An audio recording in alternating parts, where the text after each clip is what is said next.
Merhaba arkadaşlar. Bugünkü videomda bahçe ve balkon dekorasyonunuza şık bir sunum katacağını düşündüğüm nazar boncuğu renklerini kullanarak ucunda kelebek figürü olan dönence yapılışını anlatacağım. Dönencenin yapılışında 4 farklı renkte koton iplik ile 2,5 milimetre tığ kullanacağız. Projenin yapılışına istediğiniz dönence uzunluğu kadar zincir yapabilirsiniz. 35-40 santim arası yapacağınız zincir ideal ölçü olacaktır. Ben toplam 75 adet zincir yapacağım. Son zinciri yaptıktan sonra 3. zincirin içerisine 2 tane sık iğne yapalım. Ve sıra sonuna kadar altta yaptığımız tüm zincirlerin içerisine 2 tane sık iğne yaparak devam edelim.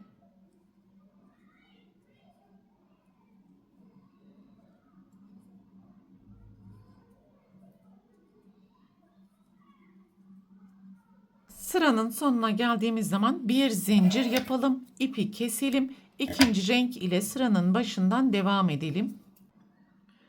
İlk ilmeğin tepesinden ipi sabitleyelim. 2 zincir, aynı ilmeğin tepesine ikili trabzan yapalım.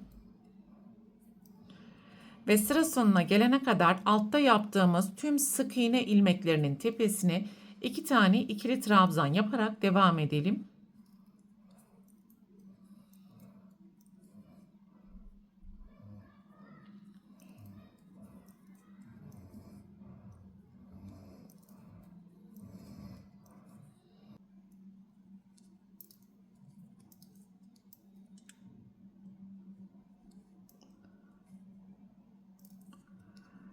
Son 2 tane ikili trabzanı yaptıktan sonra bir zincir yapalım. İpi keserek 3. renk ile sıranın başından devam edelim.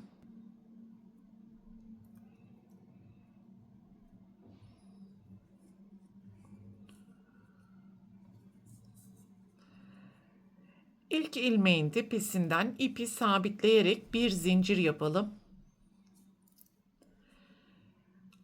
Aynı ilmeğin tepesine sık iğne ve altta yaptığımız tüm trabzanların tepesine bir tane sık iğne yaparak sıra sonuna kadar devam edelim.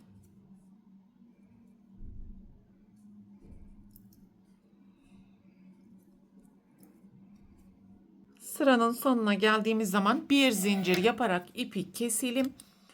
4. renk ile sıranın başından devam edelim. İlk ilmeğin tepesinden ipi sabitleyelim. 2 zincir, aynı ilmeğin tepesine ikili trabzan. 1 zincir, bir ilmek atlayalım. 2 tane ikili trabzan yapalım.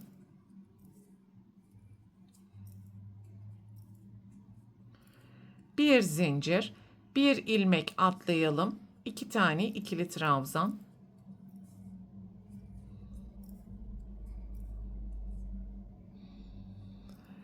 Bir zincir, bir ilmek atlayalım. 2 tane ikili trabzan. Bu şekilde sıra sonuna kadar devam edelim.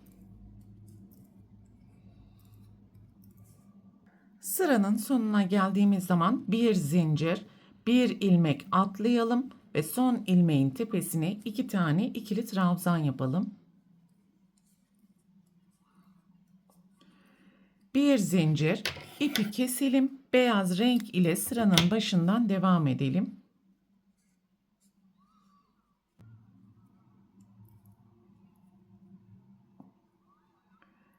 İlk zincirin tepesinden ipi sabitleyelim. Bir zincir, sonraki trabzanın tepesine sık iğne. Lacivert renk ile atlamış olduğumuz sık iğne ilmeğinin içerisinden ilmek çıkartarak üçlü trabzan yapalım. Alttaki 2 trabzanın tepesine yan yana 2 tane sık iğne. Lacivert renk ile atlamış olduğumuz ilmeğin içerisinden ilmek çıkartalım ve üçlü trabzan yapalım. Alttaki 2 trabzanın tepesine yan yana 2 tane sık iğne. Ve bu şekilde sıra sonuna kadar devam edelim.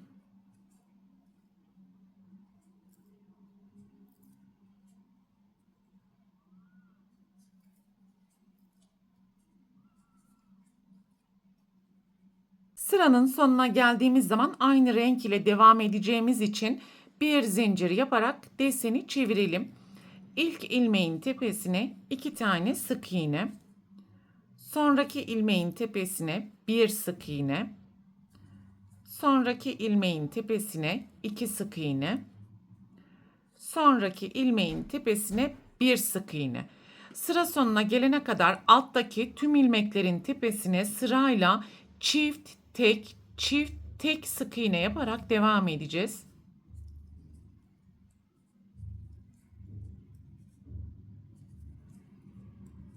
Sıranın sonuna geldiğimiz zaman son sırayı yapmak için tekrar renk değişimi yapalım.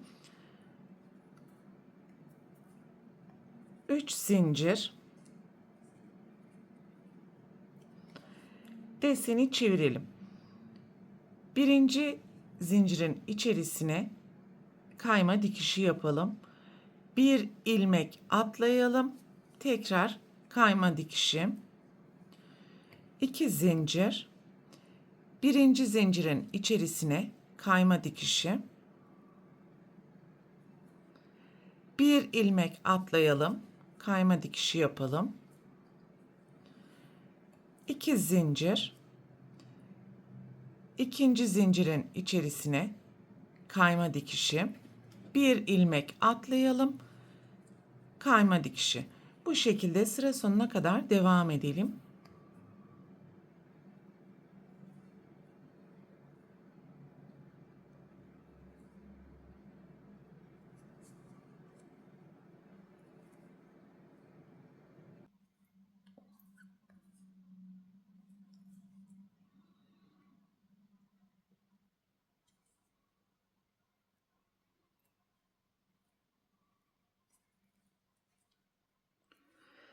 Sıranın sonundaki son kayma dikişini yaptıktan sonra burada asma aparatını yapacağız.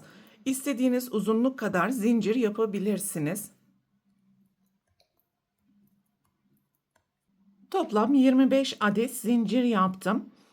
Şu şekilde herhangi bir zincirin içerisine kayma dikişini yaptıktan sonra bir zincir yaparak ipi kesebilir.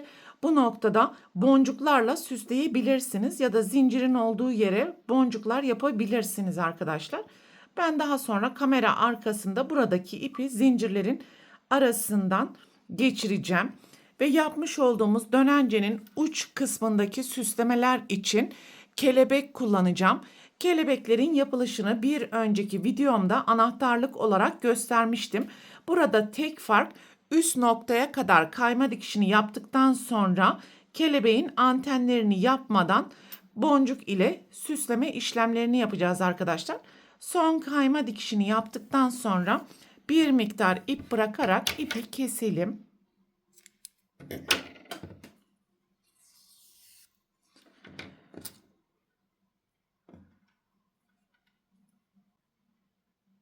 Bu noktada istediğiniz farklı renklerde boncuklar kullanarak süsleme işlemini gerçekleştirebilirsiniz.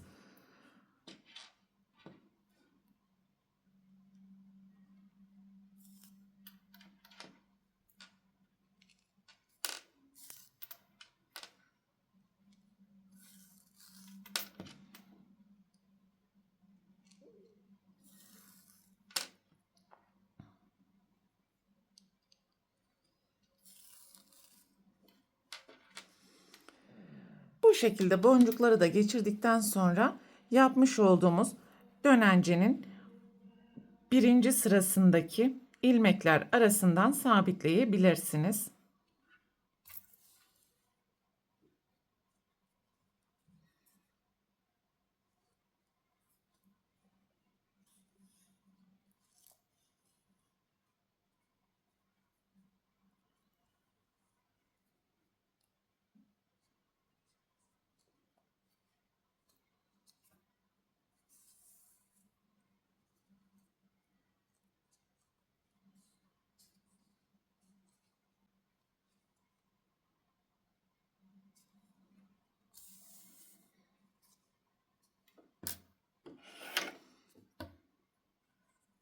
Yapmış olduğumuz kelebeği de monte ettikten sonra asma aparatının olduğu noktadan kendi ekseni etrafında deseni çevirelim ve tam olarak dönence görüntüsünü verelim.